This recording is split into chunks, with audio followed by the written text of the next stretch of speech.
নমস্কার,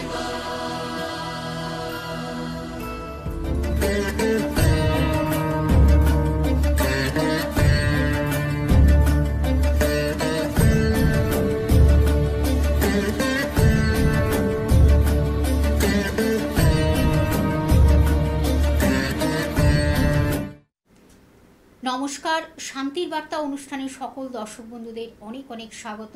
আবার আমরা লাইভ ফোনের অনুষ্ঠানে চলে এসেছি। সরাসরি আপনারা কথা বলতে যেমন পাচ্ছেন, তেমন একটা আলোচনার মাধ্যমে অনেক কিছু আপনারা জানতে পাচ্ছেন। তখন আমাদের এই অনুষ্ঠানে কিছু পৌরাণিক কাহিনী তোলা হয়, তার সঙ্গে কিন্তু আধ্যাত্মিক জগৎ নিয়ে আলোচনা করা হয়, তার সঙ্গে তো একটা সঠিক ক্যালকুলেশন থাকে, জ্যোতিষ নিয়ে আলোচনা, তন্ত্র নিয়ে আলোচনা, সব কিছু নিয়েই কিন্তু আপনারা ভীষণ আনন্দিত, উচ্ছ্বসিত। এই কারণে বলবো, শুনে আপনারা অনেক কিছু জানতে পারেন। আর সবচেয়ে বড় কথা, আপনারা অ্যাওয়ার হতে পারেন, সচেতন হতে পারেন যে কি করলে আপনাদের ভালো হবে এবং কি না করলেও বা সেটা ক্ষতি হতে পারে, বা কি করলে আপনাদের জীবনে একটা নতুন সৌভাগ্যের একটা সূচনা হবে, সৌভাগ্য তৈরি হবে। তখন সুখ, শান্তি, সমৃদ্ধি সবাই চায়, কিন্তু কোথায় অনেক সময় সেটা হারিয়ে যায় আমরা, বা সেটা অনেক সময় মেনে চলতে পারি না, বা সেটা মানলে কি হতে পারে, সব কিছু কিন্তু আজকে আমরা বিশদে জানবো। আমাদের সঙ্গে যিনি স্টুডিওতে এই সময় উপস্থিত থেকে আপনাদেরকে নানানভাবে সুপরামর্শ দেন, আজকেও তিনি আমাদের সঙ্গে রয়েছেন। 25 বছরের অভিজ্ঞতা সম্পন্ন, এবং অবশ্যই আপনারা জানেন যে ব্যক্তিত্ব বাকসিদ্ধ, এবং যিনি এক কথা মানে একটা কথা যদি তার মুখ থেকে একবার বেরিয়ে যায়, সে কথাই কিন্তু তার একেবারে 100 কথার সমান হয়ে যায়। এবং তার সঙ্গে কিন্তু প্রখ্যাত একজন হস্তরেখাবিদ, সংখ্যাতত্ত্ববিদ, জেমোলজিস্ট অর্থাৎ জেমস নিয়েও তিনি যথেষ্ট অভিজ্ঞতা সম্পন্ন, তার সঙ্গে মোটিভেশনাল স্পিকার এবং বাস্তু কনসালটেন্ট। আপনারা তো জানেন, সেই ব্যক্তিত্বকে যখন আমরা পাই তখন আমাদের অনেক জিজ্ঞাসা কিন্তু আমাদের মনের মধ্যে বাসা বাঁধে। অবশ্যই সেটা নিয়ে আমাদের আজকের আলোচনা হবে, যেই আলোচনাটা খুব প্রাসঙ্গিক, খুব বাস্তবসম্মত, এবং জানলে আপনারা বুঝতে পারবেন যে এই কারণে আমাদের জীবনে কোনো সমস্যা আসছে, সেটাও কিন্তু আগে থেকে অ্যাওয়ার হতে পারবেন। আসুন আমরা একটু জেনে নিই। সেই ব্যক্তিত্ব রয়েছেন আমাদের সঙ্গে স্টুডিওতে, শ্রী শান্তমান চক্রবর্তী মহাশয়। আর আপনারা ফোন করুন, শুধুমাত্র নাম, জন্ম তারিখ, সময়, জন্মস্থান জানাবেন, তাহলে হুবহু আপনার জীবন সম্বন্ধে কিন্তু আপনি জেনে যাচ্ছেন। সরাসরি তার কাছে চলে যাও। স্যার, স্বাগত অনুষ্ঠানে। নমস্কার সমস্ত দর্শক বন্ধুদেরকে নমস্কার। স্যার, প্রথমেই বললাম, আমাদের অনুষ্ঠানটি কিন্তু শুধুমাত্র ওই যে ধারাবাহিকভাবে যে অনুষ্ঠান চলে, বা মানে যেমন অনুষ্ঠান আমরা দেখি সচরাচর সেরকম নয়, একটু অন্য রকমের, অন্য স্বাদের অনুষ্ঠান। যেই অনুষ্ঠানে কিন্তু অনেক কিছু আমরা জানতে পারি, দর্শক বন্ধুরা জেনে ভীষণভাবে আপনাকে কিন্তু বাহবা জানায় যে আমরা এই সম্বন্ধে জানতে পারলাম, আমাদের জীবন সম্বন্ধে জানতে পারলাম। আমরা আজকে যে জিজ্ঞাসাটি রাখবো, যেটা হলো লগ্ন হিসাবে কোন ধরনের ফুল পুজো করলে আমরা কিন্তু ঈশ্বরের আমরা কৃপা লাভ করতে পারবো, এই একটা কোশ্চেন তো আমাদের আজকে থাকছে। তার সঙ্গে এই যে শুভ তিথি বা শুভ পবিত্র দিন, বা এই যে আমাদের মানে যাচ্ছে প্রত্যেক দিনই আমাদের একটা না একটা শুভত্ব থাকে, সেখানে আমরা কোন বাড়িতে কোন গাছ রোপণ করলে বা কোন গাছের ফুল রোপণ করলে আমরা একটা সৌভাগ্যের জায়গা থাকবে, সফলতা থাকবে, সুখ থাকবে, শান্তি থাকবে, বাড়ির মধ্যে পরিবেশটা সুন্দর থাকবে, আমরা সেই বিষয়ে আজকে জানছি। একদম, আপনি যে বিষয়টা বলছেন আমি বুঝলাম যে জিনিসটা, যে দর্শক বন্ধু, যে এই যে আমরা প্রত্যেক লগ্ন হিসাবে কোন দেবী বা দেবতাকে আমরা পুজো করলে আমাদের যে জন্মকুণ্ডলীর যে বাধা বা আমাদের যে মানে ডিস্টারবেন্সগুলো আছে, সেগুলোকে আমরা করায়ত্ত করতে পারবো, প্রথম কথা। এবং কি ধরনের ফুল দিয়ে পুজো করলে সেটা আমার পক্ষে অনেক বেশি ফেভারেবল হবে, এবং সেই ফুলের গাছ যদি আমার বাস্তুতে লাগাতে পারি, তাহলে আমার বাস্তুর ক্ষেত্রে পজিটিভ ভাইব্রেশন দেবে। দর্শক বন্ধু, প্রথমে কিন্তু মেষ লগ্ন থেকে, আমি রাশি থেকে বলছি না, লগ্ন থেকে বলছি।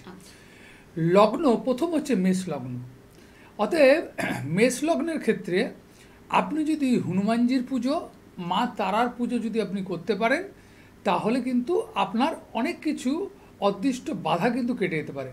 এবং তার সঙ্গে সঙ্গে আপনি কি করবেন না, আপনি লাল হলুদ ফুল দিয়ে পুজো করুন। তারা মাকে বা বজরংবলীকে আপনি কিন্তু লাল বা হলুদ ফুল দিয়ে পুজো করুন। এবং বাস্তুতেও বেশি বেশি পরিমাণে আপনি কলকে ফুল, গাঁদা ফুল, জবা ফুল এগুলো আপনি লাগান, তাহলে দেখবেন আপনার সৌভাগ্যের দিশারি কিন্তু আপনার মানে দরজায় এসে কড়া নাড়বে। দ্বিতীয় বলবো বৃষ লগ্ন। যাদের বৃষ লগ্ন তারা কি করবেন না, তাদের ক্ষেত্রে বলবো যে আপনারা দক্ষিণাকালীর মানে ফটো রেখে পুজো করুন, বা মা লক্ষ্মীকে পুজো করুন, তাহলে দেখবেন আপনার যে জন্মকুণ্ডলিতে যত ধরনের অদৃষ্ট বাধা আছে সেগুলো কিন্তু অপসারিত হবে।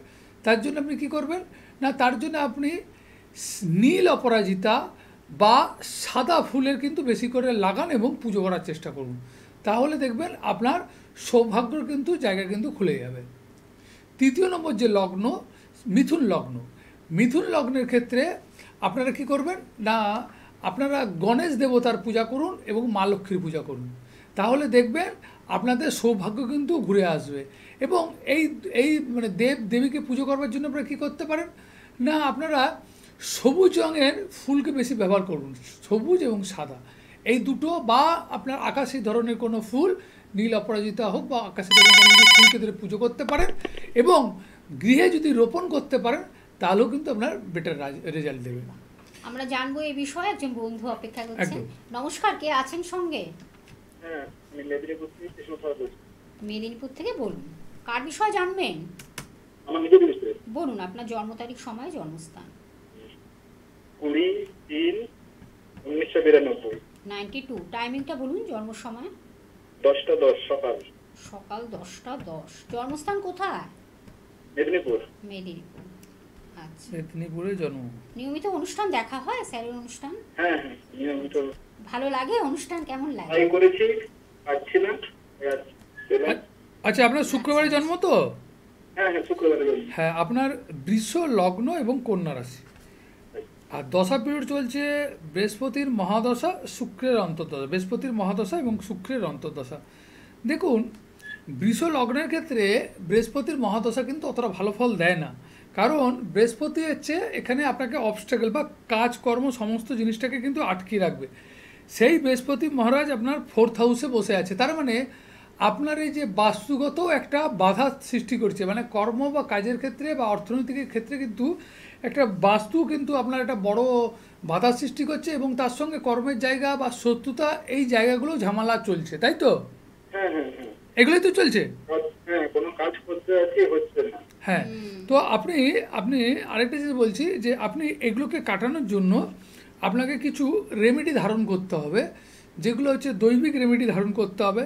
আর বিশেষ করে বেশি করে যেটা আপনার করা উচিত সেটা বলে দিচ্ছি, বেশি করে আপনি মন্দিরে যাবেন, যে কোনো মন্দিরে, আপনার নিজের বাড়ির মন্দিরে নিত্য পুজো করুন, মন্দিরে যান, চ্যারিটি করুন, যেখানে দেখবেন খুব অনাথ শিশু টিশুরা আছে তাদের সেখানে গিয়ে আপনার সাধ্য মতন আপনি কিছু দান করুন, এটা করুন। বিশেষ করে পুজো করুন, যতটা সমর্থ আপনার গরিব দুঃখীকে দান করুন।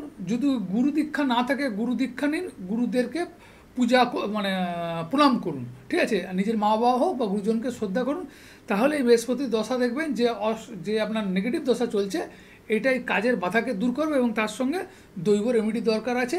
আপনি বুকিং নাম্বারে ফোন করে দেখে নিন, আমি মেদিনীপুরে কোথায় বসছি সেখানে এসে দেখে নিন। কোনো ব্যবসা করলে হবে কি? ব্যবসার ক্ষেত্রে বলছি, দাঁড়ান, ব্যবসার ক্ষেত্রে হবে কি না, দেখুন এইটাকে আমি বলবো যে আপনার যে সময়টা চলছে এই সময় কিন্তু আপনাকে প্রোটেকশান নিয়ে ব্যবসা করতে হবে, কেন ন্যাচারালি কিন্তু ব্যবসা হবে না, এই মুহূর্তে ব্যবসা হবে না, বুঝতে পারছেন? হ্যাঁ, ওই জন্য বলছি। হ্যাঁ, আপনি একটা কাজ করুন, বুকিং নাম্বারটা লিখে রাখুন, আরো এগুলো কনসালটেন্সি আছে, এগুলো যেটা consult আপনার করতে আছে হবে। আমি বলে দিলাম, হ্যাঁ, আপনি লক্ষ্য করে দেখবেন। দেখুন, একদমই। আপনাকে যে ব্যবসা করবেন, আপনি একটা অনেক অর্থ নিয়ে নামবেন, তো আমি চাই না যে আপনার অর্থ তাতে ডুবে যাক বা নষ্ট হয়ে যাক। প্রপারলি ব্যবসা করতে গেলে জানতে হবে যে কী ধরনের ব্যবসা করব আমরা, এবং তার সঙ্গে তার প্রোটেকশানটা দরকার আছে, এবং কোন সময় করলে আমার মানে ব্যবসার জায়গাটা ভালো হবে বা আমার সময়টাও ভালো চলবে, একদম ঠিক আছে? আমরা অবশ্যই তার জন্য কিন্তু ফোন নাম্বারটা আপনাদের লিখে রাখতে হবে। বুকিং নাম্বার 9564893067, এই নাম্বারটি লিখে রাখুন, আপনারা নোট করে রাখুন এবং যোগাযোগ করে চলে আসুন, যার যেখানে কাছাকাছি হবে অবশ্য পৌঁছে যান। স্যার, যেটা নিয়ে আমাদের আজকের আলোচনা চলছে, এবার যে আমরা চতুর্থ লগ্ন, কালপুরুষের চতুর্থ লগ্ন বা চতুর্থ রাশি হচ্ছে কর্কট রাশি বা কর্কট লগ্ন। তাহলে কর্কট লগ্নের ক্ষেত্রে আপনারা কি করতে পারেন না, নারায়ণ পুজো করুন। এই যে আমাদের হোলি পার্বণ বা ভগবান কৃষ্ণের পুজো করুন, বিষ্ণুর পুজো করুন, দেখবেন আপনার বৃহৎ ফলপ্রাপ্তি হবে। বিষ্ণুর যদি পুজো করতে পারেন, নিয়মিত পুজো করতে পারেন, বা আপনার এই সময় যদি পুজো করতে পারেন, তাহলে দেখবেন বৃহৎ ফলপ্রাপ্তি হবে। এবং বিষ্ণুকে পুজো করতে গেলে আপনাকে হলুদ ফুল দিয়ে পুজো করতে হবে। অতএব আপনার বাস্তুতে যত বেশি পরিমাণ হলুদ ফুলের গাছ লাগাতে পারবেন, তাহলে বাস্তুর ক্ষেত্রে সৌভাগ্য হবে এবং আপনার ডেস্টিনি বা আপনার ভাগ্যের ক্ষেত্রে কিন্তু সৌভাগ্য লাভ হবে। তারপরে যে লগ্ন বলবো, পঞ্চম লগ্ন, সেটা হচ্ছে সিংহ লগ্ন। আগে ধরে নিন। আমরা ফোনটা নিয়ে নিচ্ছি, তারপরে অবশ্যই আলোচনা ফিরবো। নমস্কার, কে আছেন সঙ্গে? হ্যাঁ হ্যালো। হ্যাঁ নমস্কার, বলুন। হ্যাঁ আমি বলছি আমার মেয়ের জন্য কথা বলুন। বলুন, মেয়ের নাম, জন্ম তারিখ, সময়, জন্মস্থানটা বলুন। হ্যাঁ, মেয়ের নাম হচ্ছে সায়ন্তিনী দেবনাথ। বলুন সায়ন্তিনী। 25শে জুন হুম 2003 2003 25শে জুন সকাল 8টা সকাল 20 সকাল 8টা 20। জন্মস্থান কোথায়? নৈহাটি। নৈহাটি। সায়ন্তিনী কোনো অ্যাস্ট্রোলজারের সম্মুখীন হয়েছেন? এখনো পর্যন্ত দেখানো হয়েছে? না না না না না। আচ্ছা, সায়ন্তনীর মানে কেরিয়ার সম্বন্ধে জানবার তো?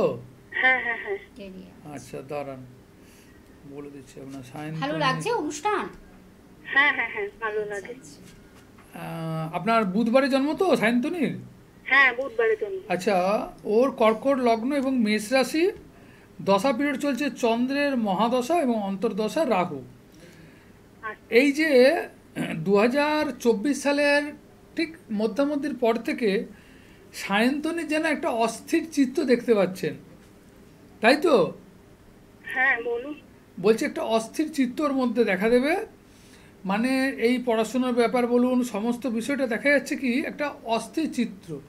কারণ ওর যে স্থিরতাটা একদম নেই, তার সঙ্গে রাহু বুধের যে কম্বিনেশান, ডিসিশানগুলো ভুল নিচ্ছে, এবং এটা আরও আপনার 9 থেকে 10 মাস থাকবে। এই 9 থেকে 10 মাস যতক্ষণ না ফেভারেবল হবে ততক্ষণ কিন্তু ওর কাজের জায়গা বা ওর এডুকেশনের জায়গাগুলো কিন্তু বাধা সৃষ্টি করবে। পঞ্চমে কেতু হায়ার এডুকেশনে কিন্তু বাধা সৃষ্টি করবে। পঞ্চমে কেতু হায়ার এডুকেশনে বাধা সৃষ্টি করবে। বুদ্ধি থাকলেও বুদ্ধির জায়গাটাকে ও ঠিক করতে চাইবে না। ও সবসময় স্বাধীন চেতা, ও নিজে যেটা মনে করে সেটা করার চেষ্টা করে, তাই তো? হ্যাঁ হ্যাঁ। আর কি করছে ও? প্রচণ্ড কি রাগ, পড়াশোনা করছে প্রচণ্ড ও? কি জেদ। করছে ও এখন? এডুকেশন কি করছে? ও এক জব করছে। জব করছে তো? আচ্ছা। হ্যাঁ, দেখবেন আপনি এই যে আমি বলে দিলাম 24-এর ঠিক মে মাসের পর থেকে দেখবেন, হ্যাঁ ওর মধ্যে একটা মানে একটা ডিসিশনের ভুল বা একটা পাজেলটের মধ্যে চলছে, বুঝতে পারছেন তো? মানে মেন্টালি একটা স্থিরতা, ওর যে কোনো একটা ডিসিশান, ঠিক আছে, সেই ডিসিশানটা নিতে চাচ্ছে না। আরেকটা, স্যাটিসফাইড ও? চাকরিতে স্যাটিসফাইড যেটাই করছে জবে? হ্যাঁ করছে এখন। আচ্ছা আপনার আরেকটা যেটা বলেছি, আপনার যেটা আরেকটা যেটা আমি দেখলাম চার্ট দেখে, ওর কি কোনো ম্যারেজ লাইফ সম্বন্ধে জানার বিষয় আছে? না না, ম্যারেজে কি কি হতে পারে? না না না বলছেন, আবার আমি যদি বলি আপনি আবার কি বলছেন? না সেটা বলছি না, ম্যারেজের। ম্যারেজের আমি কেন বললাম এটা আপনাকে, ম্যারেজের জায়গাটা প্রবলেম আছে বলে এটা আমি দেখতে পাচ্ছি চার্টের মধ্যে, ওই জন্য আপনাকে বললাম, ঠিক আছে? ম্যারেজের জায়গায় কিন্তু প্রচণ্ড প্রবলেম আছে। নিজের পছন্দের বিয়ে করতে গেলে সেখানে প্রচণ্ড ঝামেলা বা ডিভোর্স যোগ বা দ্বিবিবাহ যোগ হতে পারে, এই জন্য বলে দিলাম আপনাকে। ঠিক আছে, আপনি একটু যোগাযোগ করুন, ফোন নাম্বারটা লিখে রাখুন। অনেক কিছু ডিস্টারবেন্স আছে আমি দেখলাম ম্যারেজের ক্ষেত্রে, সাংসারিক জীবনের ক্ষেত্রে অনেক ডিস্টার্ব আছে। লগ্নপতি দশমে, কেরিয়ার কেন্দ্রিক মেয়ে, ছোট থেকেই কিছু নিজে করবে, নিজে কাজ করবে, সেটা ঠিক আছে। কিন্তু বর্তমান সময় চন্দ্রের মহাদশা, রাহুর অন্তর্দশা, এই চন্দ্রের সঙ্গে রাহুর অন্তর্দশা কি করবে না, ওকে জীবনটাকে একটু ডিস্টারবেন্স করাবে। ওর ডিসিশান মানে এই ভুল ডিসিশানে কাউকে চুজ করে নেবে, সেখানে দেখবেন নিজের জীবনটাকে নষ্ট করে ফেলতে পারে। তো দর্শক বন্ধু, আপনি যোগাযোগ করুন, মানে অনেকগুলোই স্যার কিন্তু বলে দিলেন, অ্যালার্ট করে দিলেন, কারণ আমাদের এই অনুষ্ঠানটা কিন্তু একদম সচেতনমূলক ওটা অনুষ্ঠান। হবেই। আগে থেকে আপনাদের কিন্তু জানিয়ে দেওয়া ভবিষ্যৎবাণীটা, একবার ভবিষ্যৎ বক্তা তিনি একজন, এই ভবিষ্যতের কথাটা তিনি বলে দিলেন।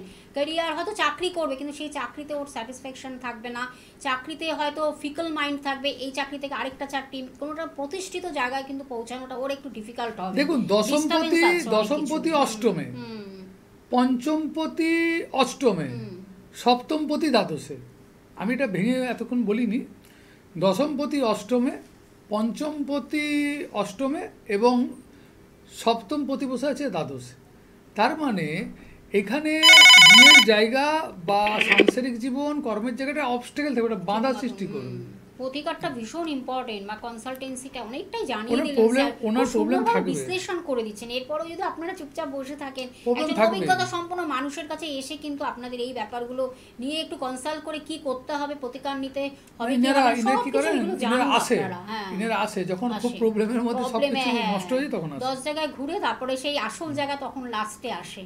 এটাই হলো মানে মানুষের ভাবনা চিন্তাটা সেখানটাই, কিন্তু আমরা অনেক সময় বুঝতে পারি না। যার কিন্তু যেরকম আমরা মন আগে থেকে সেরকম তার যখন করুক। বলে দেওয়া হয় সেখানে যার আমার যেরকম মনে মন হয়- সেরকম তার করুন, হ্যাঁ, আমার হ্যাঁ। উচিত হচ্ছে বলে দেওয়া, আমি বলে বলে দাও, দিলাম। অ্যালার্ট দেখে নিন করে কে দাও। আছে। আরেকজন বন্ধু রয়েছেন, নমস্কার, কে আছেন সঙ্গে? হ্যালো, নমস্কার। নমস্কার। আমার ছেলের বিষয়ে জানবো। কোথা থেকে বলছেন আপনি? আমি নাগের বাজার থেকে বলছি। বলুন বলুন, ছেলের নাম, জন্ম তারিখ, সময়, জন্মস্থান। ছেলের নাম চিন্টু মান্না। হুম, বলুন। জন্ম তারিখ 8ই অক্টোবর হুম 2002, হুম বিকেল 3:51, বিকেল 3:51। জন্মস্থান কলকাতা। কলকাতা। আচ্ছা আচ্ছা। জন্মস্থান ছেলেকে কি দেখানো হয়েছে আগে? কলকাতা। কোনো জ্যোতিষের না, পরামর্শ না, নিয়েছেন? না। আচ্ছা আচ্ছা।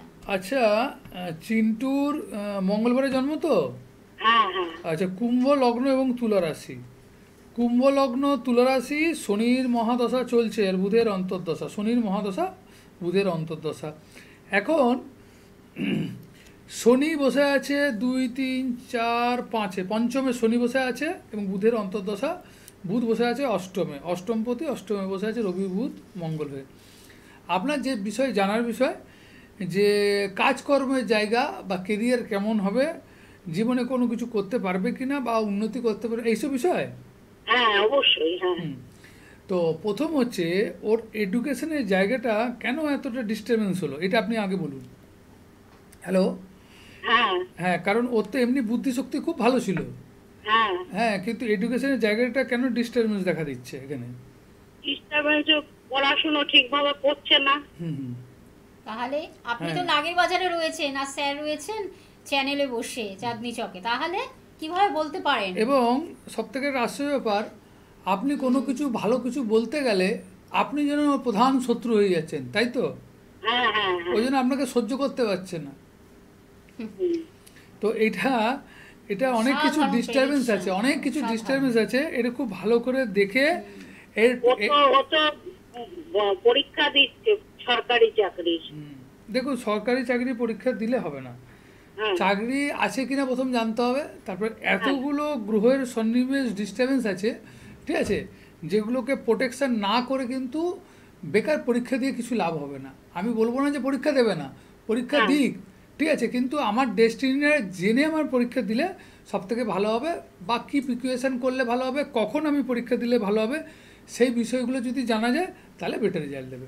ঠিক আছে, আপনি এসে একবার দেখিয়ে রেমেডি আপনি করান। যোগাযোগ করে চলে আসুন। নাগের বাজারে থাকেন আমাদের কলকাতার মধ্যে, আপনি শিয়ালদহে পেয়ে যাচ্ছেন স্যারকে। উনার এছাড়া পক্ষে রাসবিহারী- মানে দমদম তো, নাগের বাজার মানে দমদম, উনার দক্ষিণেশ্বর সব থেকে ফেভার। দক্ষিণেশ্বরটা আপনার সুবিধা হবে, আপনি চলে আসুন। হ্যাঁ, ফোন নাম্বারটা লিখে রাখুন 9564893067। আপনি চলে আসুন। এখন ছেলের অনেকগুলো সমস্যা রয়েছে, যাতে এই সময়টা ওর ব্রাইট ফিউচারটা যাতে কোনোভাবে ডিস্ট্রয় না হয়ে যায়, নষ্ট না হয়ে যায়, ঠিক আছে?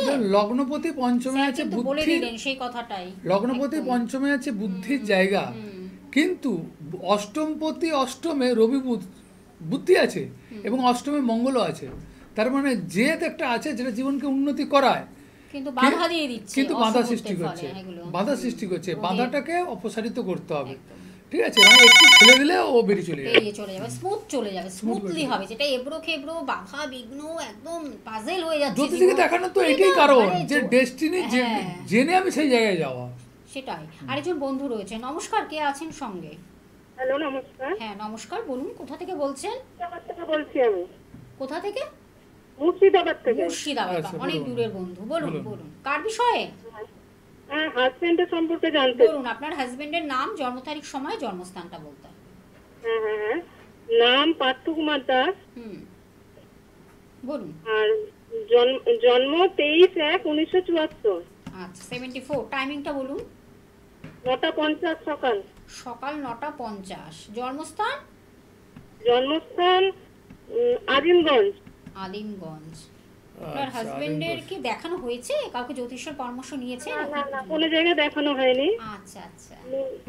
ওনার কোশ্চিন হচ্ছে, আমার যতদূর মনে হয় হুম। ওনার কোশ্চিন হচ্ছে ফাইন্যান্সিয়াল এবং ফিজিক্যাল। অর্থ বা ফিজিক্যাল, শারীরিক, এসব কি আপনি কি জানতে চাইছেন? আমি কেরিয়ার সম্পর্কে জানতে চাই। হ্যাঁ। মানে ওনার যে চাকরি করে ওটা এখনো অব্দি পার্মানেন্ট হচ্ছে না। আচ্ছা। হ্যাঁ, ওটা মানে কি এমনি ভবিষ্যৎটা কেমন থাকবে না থাকবে এই ব্যাপারে। আপনার হাজব্যান্ডের বুধবারে জন্ম, ওনার মীন লগ্ন এবং মকর রাশি। দেখুন, সবথেকে একটা আশ্চর্য ব্যাপার হচ্ছে উনি দীর্ঘদিন ধরে চেষ্টা করছেন যে ভালো জায়গায় পৌঁছানোর জন্য, তাতে দেখা যাচ্ছে কর্মের জায়গায় ঝামেলা, কর্মটাকে সেরকম জায়গায় নিয়ে যেতে পারছে না, যেমন বলছেন পার্মানেন্ট হচ্ছে না, উপরন্তু অর্থনৈতিক একটা টান বেটান কিন্তু চলছে, তাই তো? হ্যাঁ হ্যাঁ হ্যাঁ অবশ্যই। হ্যাঁ, কর্ম ঠিক না হলে অর্থ তো কর্ম আর অর্থ অর্থ তো একে অপরের পরিপূরক না। এবং তার সঙ্গে দেখবেন ফিজিক্যাল দিকটা মানে শারীরিক দিকটা অতটা ফেভারেবল না, কিছু না মানসিক, কিছু, একদম। হ্যাঁ কিছু না কিছু ডিস্টার্বেন্স বলবো, বরঞ্চ এখন তাও ঠিক আছে। এর আগে পেছনে 2-2.5 বছর আগে কিন্তু প্রচণ্ড ডিস্টার্বেন্স, রাত্রেবেলা ঘুমাতে পারতো না, তাই তো? হ্যাঁ হ্যাঁ হ্যাঁ হ্যাঁ এরকম পরিস্থিতি এসেছিল তো? হ্যাঁ হ্যাঁ হ্যাঁ, এবং তার জন্য কি হচ্ছে, অনেক ঋণ, অনেক ধার হয়েছে, এবং পরিস্থিতি কিন্তু খুব ডামাডোল চলছিল সমস্ত, তাই তো? হ্যাঁ হ্যাঁ হ্যাঁ, তো সেই জন্য উনার জানতে যাচ্ছেন যে পজিশনটা ঠিক হবে কি না। দেখুন, ওনার কিন্তু পজিশন ঠিক হয়ে যাবে, এটা নিয়ে আপনার কোনো চিন্তা নেই। 2025 সালের নভেম্বর মাসের পর থেকে দেখবেন পজিশনটা কিন্তু অনেকটাই বেশি গ্রোথ করবে, অনেক বেশি পজিশনটাকে গ্রোথ করবে। তাহলেও বলবো উনার বেটার টাইম আসতে 2026 সালের সেপ্টেম্বর পর্যন্ত। 2026 সালের সেপ্টেম্বরের পর থেকে উনার একটা গোল্ডেন পিরিয়ড পড়তে চলবে, কিন্তু কিছুটা 50% কিন্তু 2025 সালের সেপ্টেম্বরের পর থেকে কিন্তু পজিশন আসবে, বা মার্চের পর থেকে কিন্তু অনেকটা পজিশন ঠিক ভালো হয়ে যাবে। সময় আসবে। আর তার আগে কিন্তু একটু আমার মনে হয় স্যারের পরামর্শ নিন। আপনি মুর্শিদাবাদে যখন থাকেন অনলাইন প্রেডিকশন করে নিন, হ্যাঁ, কোরিয়ার সার্ভিস বা ডাকযোগের মাধ্যমে আপনার বাড়িতে সেটা পৌঁছে যাবে, কোনো অসুবিধা নেই। এখন হাজবেন্ডের ব্যাপারে দেখুন, যে একটা জায়গায় যদি স্টেবিলিটি না আসে, প্রতিষ্ঠিত না হয়, এটা একটা বিশাল টেনশন। দেখুন আরেকটা জিনিস জানেন, ইনার ফ্যামিলি এটা মানে একটা শুধুমাত্র একদম একদম ঠিক আছে। আরেকটা জিনিস বলেছি, ইনার ক্ষেত্রে দেখেছি যে এই যে বাস্তু মানে সম্পত্তি বা জায়গা জমি সম্বন্ধেও কিছু না কিছু কলহ বা কিছু কিছু বিবাদ লেগে থাকবে। হ্যাঁ হ্যাঁ আমাদের মানে যেমন বাড়িটা হতে হতে বন্ধ হয়ে গেছে কাজ।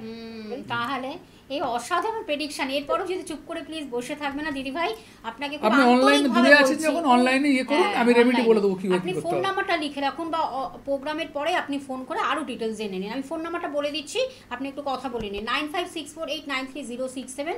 আপনারা জানেন এই নাম্বারটি বুকিং নাম্বার বা কন্ট্যাক্ট নাম্বার বা যোগাযোগ নাম্বার। জায়গাগুলো বলে দিচ্ছি, মেদিনীপুরে পাচ্ছেন, খড়গপুরে পাচ্ছেন, মেচেদাতে পাচ্ছেন, শিয়ালদহে পাচ্ছেন, দক্ষিণ কলকাতার রাজবিহারীতে পাচ্ছেন, কালীঘাটে পেয়ে যাচ্ছেন স্যারকে, এছাড়া দক্ষিণেশ্বরে বুধবার পাচ্ছেন, এবং আপনারা হাওড়ার ময়দানও পাচ্ছেন, হাওড়া ময়দানও পেয়ে যাচ্ছেন, এটাও আপনাদের জানিয়ে দিলাম বুধবারে, এবং দুর্গাপুরে পাচ্ছেন। এবং কিলোক তন্ত্র বলে তার নিজস্ব একটি ইউটিউব চ্যানেল রয়েছে, সেখানে কিন্তু তন্ত্র এবং জ্যোতিষ নিয়ে বিশদভাবে আলোচনা হয়। আপনাদের যদি ভালো লাগে সেটাকে লাইক করুন, সাবস্ক্রাইব করুন এবং শেয়ার করুন। অনুষ্ঠানটি নিশ্চয়ই আপনাদের ভালো লাগবে। আর আপনারা জানেন প্রত্যেক বুধবার 10:55 যেমন আমাদের লাইভ অনুষ্ঠান থাকে, সরাসরি আমরা আপনাদের কাছে পৌঁছে দিই নানান সমস্যা নিয়ে আলোচনার মাধ্যমে কীভাবে একটা সমাধান পাওয়া যায়। তেমন শনিবার বিকেল 5টার সময় আবার আমরা ফিরে আসি। একদম শেষ প্রান্তে চলে এসেছি। স্যার কি বলবেন, এই যে আপনার বাড়িতে প্রতিষ্ঠিত দিবস মানে প্রতিষ্ঠা দিবস হয়তো আপনার এই দোল পূর্ণিমার সময়, আপনি একটু ছোট্ট করে আমি সমস্ত দর্শক বন্ধুকে বলবো যে এই সময় আপনারা আসুন। এমনিতেও আমাদের হোম যজ্ঞ প্রায় লেগে থাকে, দোল পূর্ণিমাও থাকে, মা তারাও মা রাজরাজেশ্বরী প্রতিষ্ঠিত আছেন। তো এই সময় এলে যাদের খুব ফিজিক্যাল বা শারীরিক দিক দিয়ে ডিস্টার্বেন্স আছে, তারা কিন্তু বৃহৎ ফলপ্রাপ্তি হবে তাদের। মানে শারীরিক দিকটা যাদের খুব খারাপ চলছে না, তারা বিশেষ করে মায়ের প্রতিষ্ঠান রয়েছে, যেটা হলো আপনারা জানেন মেদিনীপুরে, পশ্চিম মেদিনীপুর পিংলা হাই স্কুলের পাশে তার নিজস্ব গৃহ মন্দির আছে, যেখানে কিন্তু তিনি প্রতিদিন নিত্য পুজো করেন। বাকি যেগুলো রয়ে গেল লগ্নগুলো, এগুলো পরে অনেকগুলো আমাদের জানার বিষয় রয়ে গেল। নিশ্চয়ই আমরা পরবর্তী লাইভ অনুষ্ঠানে আবার আমরা ফিরে এসে আপনাদের সেগুলো জানাবো। আপনারা অধীরা করে বসে থাকেন। এই আপনারা সেই গৃহ মন্দিরে আসুন, এবং এই দোল পূর্ণিমা উপলক্ষে একটা তো সেখানে নরনারায়ণের পুজো হয়, এবং তার সঙ্গে প্রতিষ্ঠা মানে যেদিনকে আর কি প্রতিষ্ঠা হয়েছিল সেই নিয়েও আলোচনার মাধ্যমে আপনাদের আরও অনেক কিছু আমাদের জানাবো অবশ্যই। কিন্তু পরবর্তী লাইভে আবার আমাদের অনেক কিছু কথা থাকবে, আলোচনা থাকবে। আপনারা সঙ্গে থাকুন, দেখতে থাকুন। সকলে ভালো থাকুন, সুস্থ থাকুন। স্যার আপনাকে অনেক ধন্যবাদ, নমস্কার।